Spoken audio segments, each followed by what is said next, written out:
The monthly employment report out of the US is out a day earlier due to the July 4th holiday weekend, and all eyes will be on the release, especially after the wild miss that was seen in the previous month.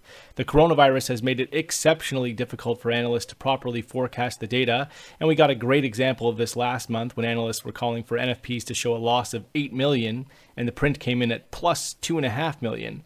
And so, will the data produce another big miss today? It's unlikely things will be as off as they were last month, with analysts having more time to take it all in, as a large part of the workforce has now gone through the back-to-work transition. And if the latest ADP read has anything to say about it, we really shouldn't see any gigantic miss like we saw last month. The broad expectation is that things will continue to show signs of improvement, and this is perhaps what is ultimately more important than the numbers themselves.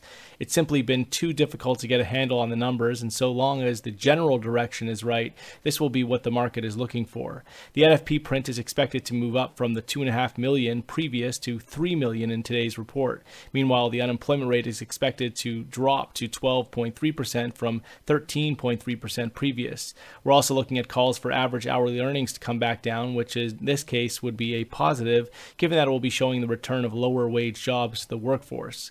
As far as market reaction goes, it really isn't all that clear.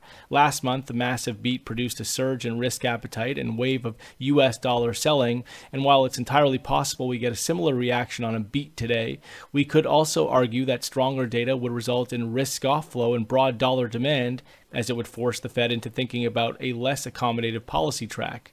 With that said, we could see a whole bunch of volatility around the release, but we're not convinced the report will have any meaningful impact, with investors still focused on the bigger picture around the coronavirus recovery outlook and prospects for a vaccine sooner than later.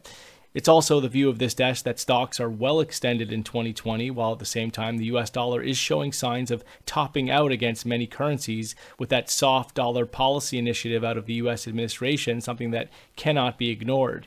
We think it will be more important to focus on these bigger picture risks than to be getting too caught up in a jobs report that is ultimately still hard to get a handle on. That's all for now.